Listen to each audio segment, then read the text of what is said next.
rakyat yang sudah hari ini sangat susah harus dipusingkan lagi dengan kekejaman daripada pemerintah Sumatera Utara.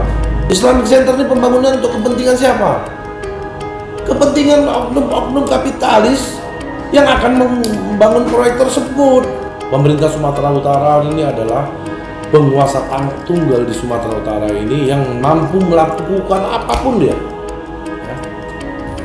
Jadi temana lah permintaan dia kok sempat kayak gitu membuat kita.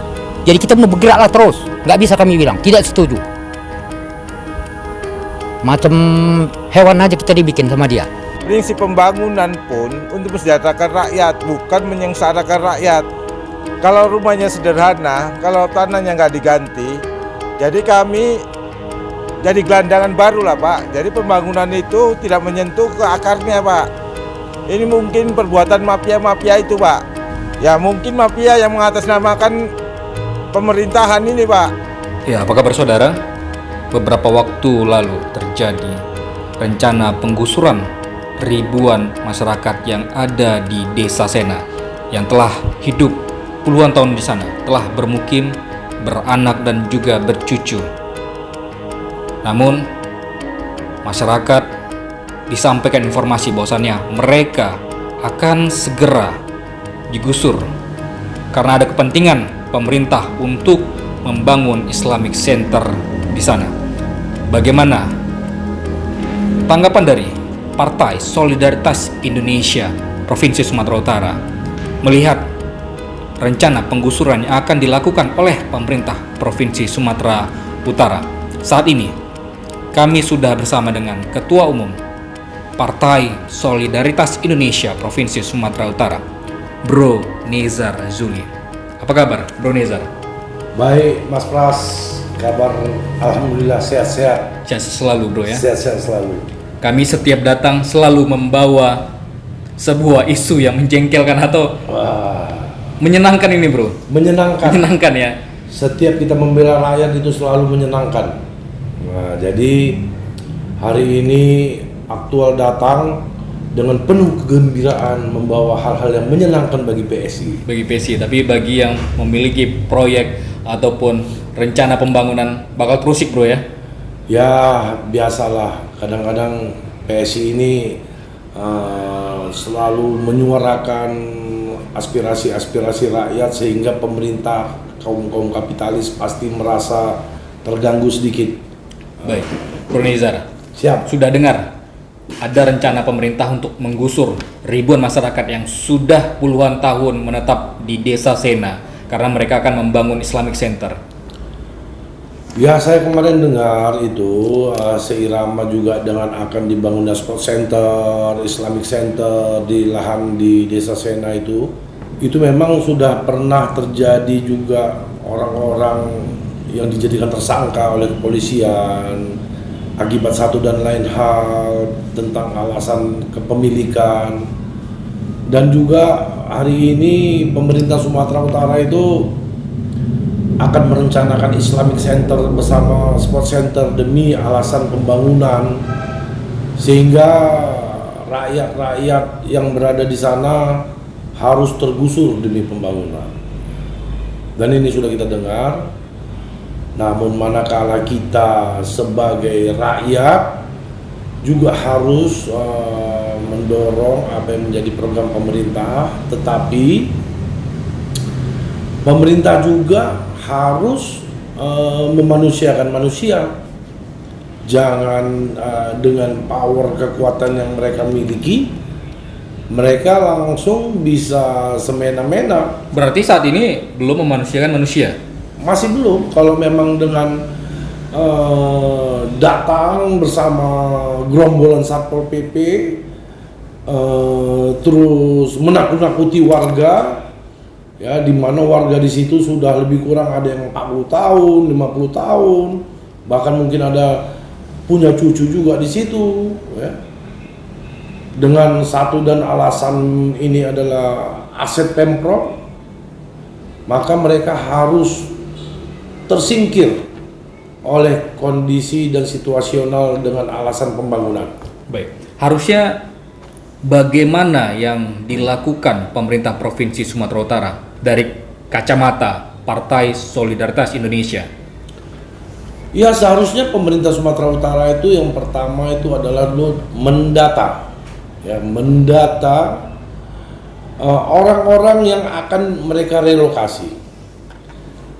Setelah mendata, lakukan pertemuan, ya, bersama perangkat desa, bersama tokoh-tokoh masyarakat, bersama rakyat-rakyat, sampaikan edukasi kepada masyarakat di sana, bahwasanya di sini akan dibangun sport center ataupun Islamic center. Karena yang di sana juga mayoritas juga orang Islam. Kenapa mereka harus tergusur oleh pembangunan yang mengatasnamakan Islamic center? Sementara notabene mereka sudah beranak bercucu selama berpuluh-puluh tahun. Nah, setelah mereka mendata dan mengumpulkan, memberitahukan, cari solusi. Solusinya apa? Hari ini ya solusinya berikan mereka area relokasi yang mana itu ditentukan oleh pemerintah. Jangan ada cerita ganti rugi lagi. Tidak pas bro ya? Nggak pas. Dia harus ganti untung hari ini. Kenapa? Pemerintah juga selalu mengkumandangkan ganti untung pemerintah pusat. Pak Presiden Jokowi konsentrasinya itu ganti untung, bukan ganti rugi.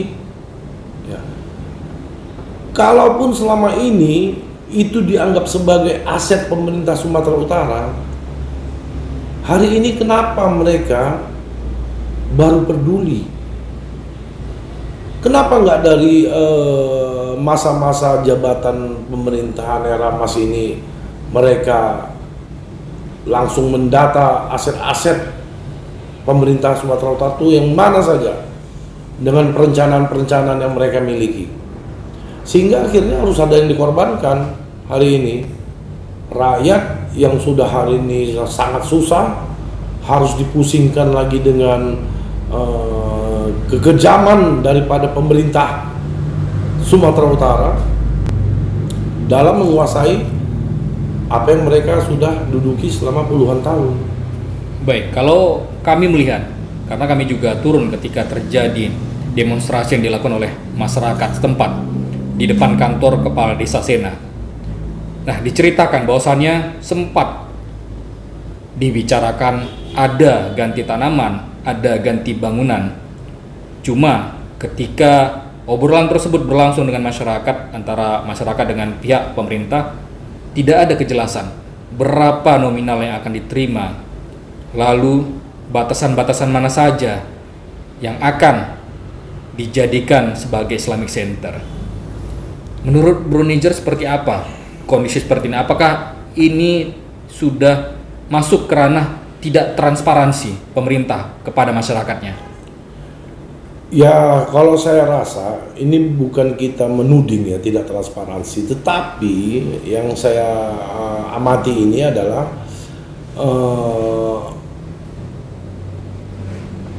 memberikan impian-impian kepada rakyat. Ya, seharusnya di sini BPN juga ya, harus tegas. Pemerintah Sumatera Utara juga harus bisa menunjukkan bukti kepemilikan mereka kepada kelompok-kelompok masyarakat yang dipertemukan dalam sebuah forum diskusi, bahwasanya inilah aset kami. BPN juga harus bisa membenarkan tentang batasan-batasan wilayah yang dimiliki pemerintahan Sumatera Utara.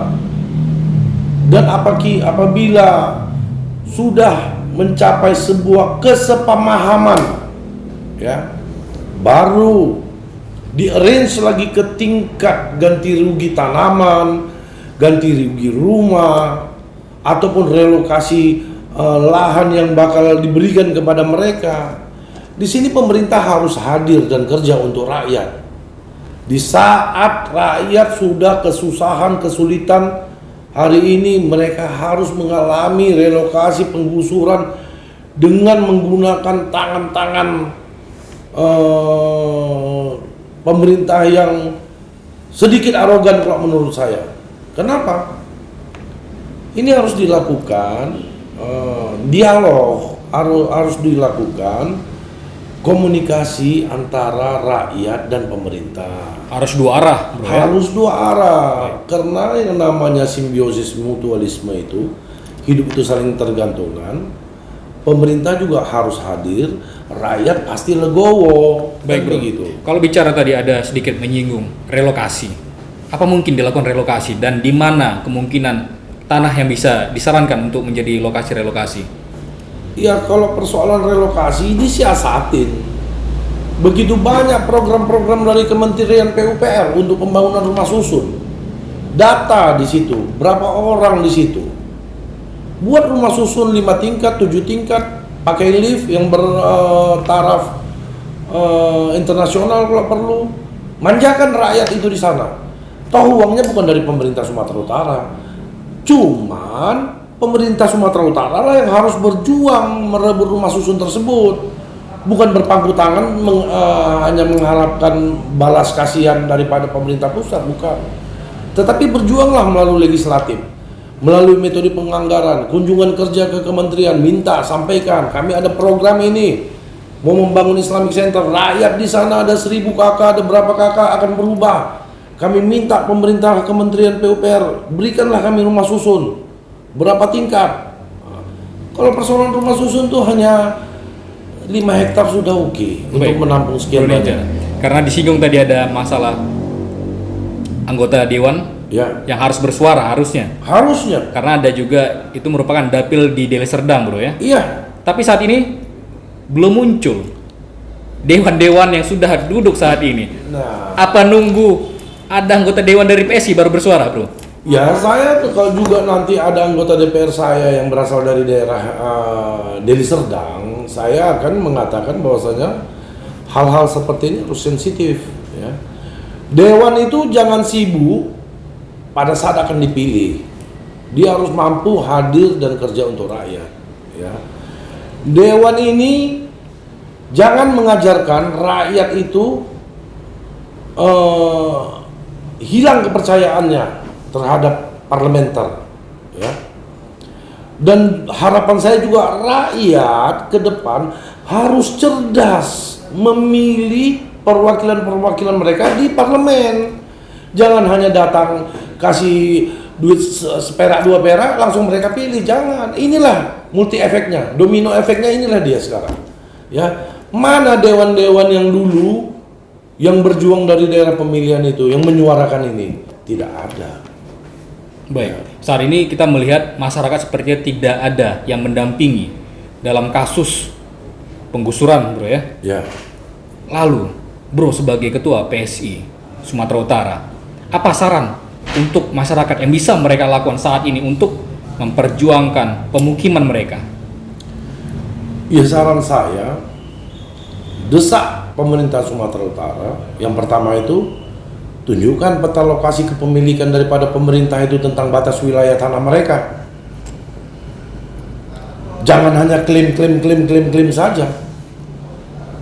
Nah, ini kan pemerintah Sumatera Utara hari ini di penghujung periodisasi ingin melaksanakan kegiatan yang ambisius, ya.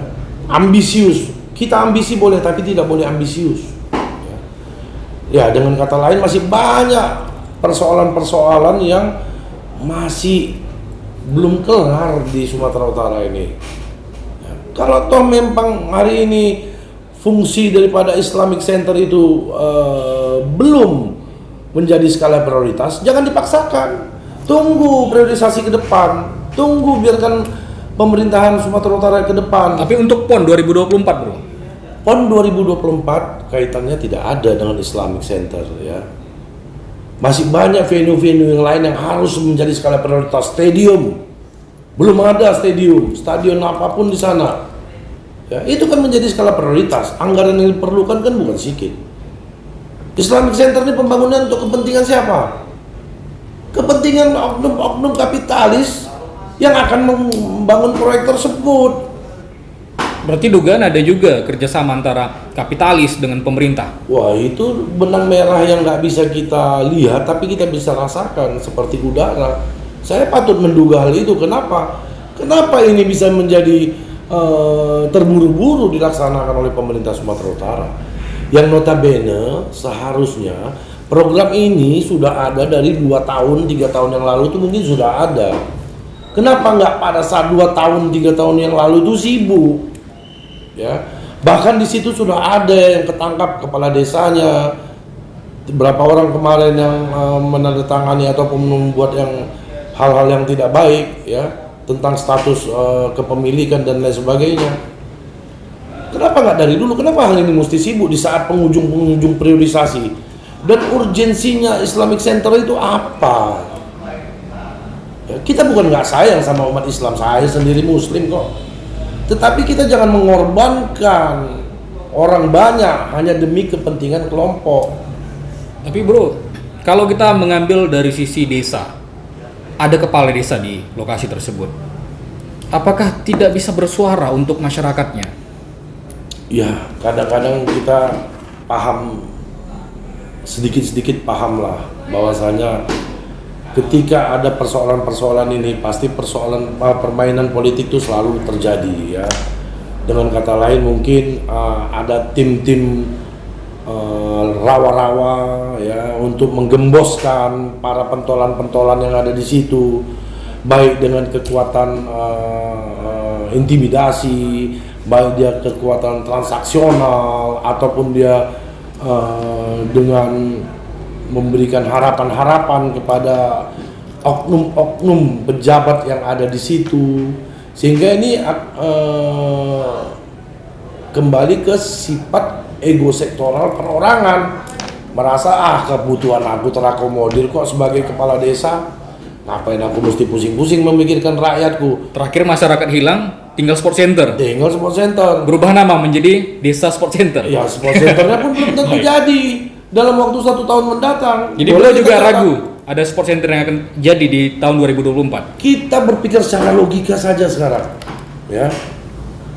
Mungkin kawan-kawan yang menyaksikan, Bro NC sekalian menyaksikan tayangan ini, bisa saya ajak berpikir, APBD Sumatera Utara itu 16 sampai 17 triliun. Saya mau tanya jujur, berapa triliun yang mau dipakai untuk kegiatan proyek ini? Paling banyak 3 triliun. 3 triliun bilanglah 3,5 triliun. Kita kaji sama-sama. Pemerintah Sumatera Utara, ini yang jelas saja ya, harus membayar multi years yang notabene catatannya masih miring ya. Di tahun 2023 itu 1,5 triliun.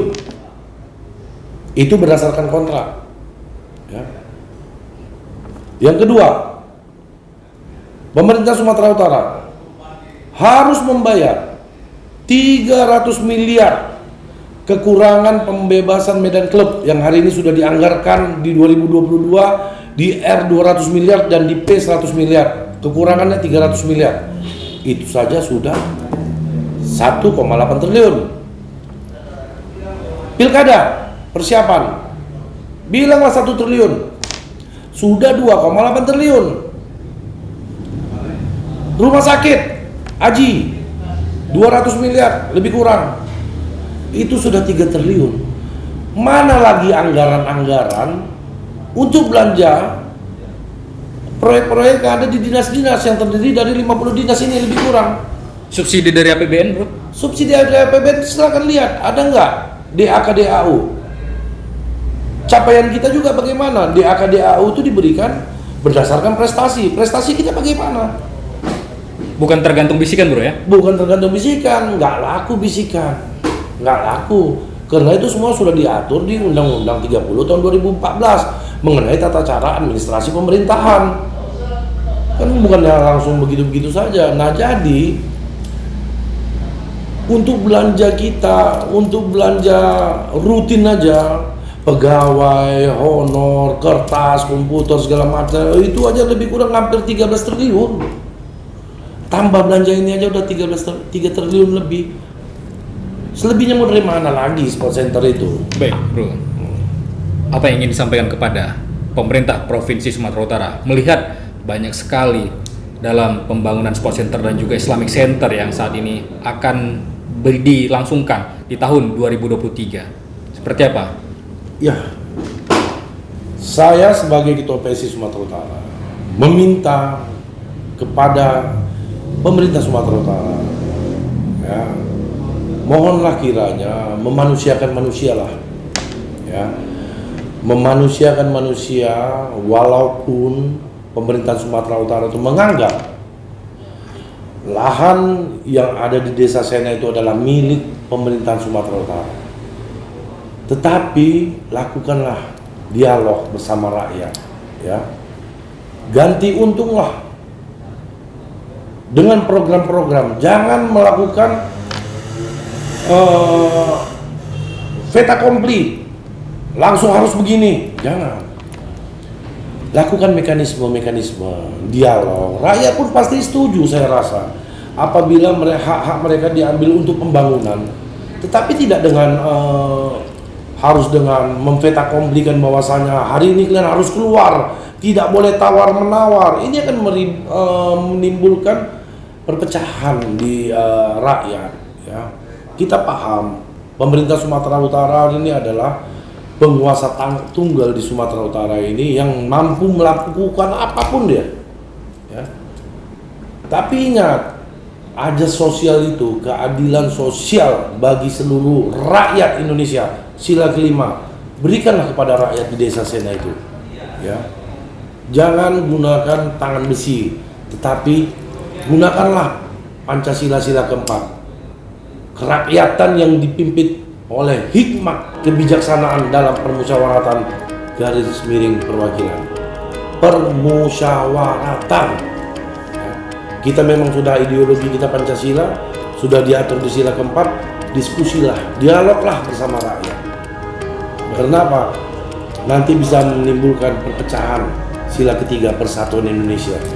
Kita bisa terjadi perpecahan, kita gontok-gontokan hanya untuk kepentingan oknum-oknum yang ingin menguasai pembangunan kegiatan tersebut demi kepentingannya sendiri. Baik, terima kasih Bro Nanger, Ya. telah bersama program eksklusif Aktual Channel. Sampai jumpa Bro Nanger, sehat-sehat selalu. Ya.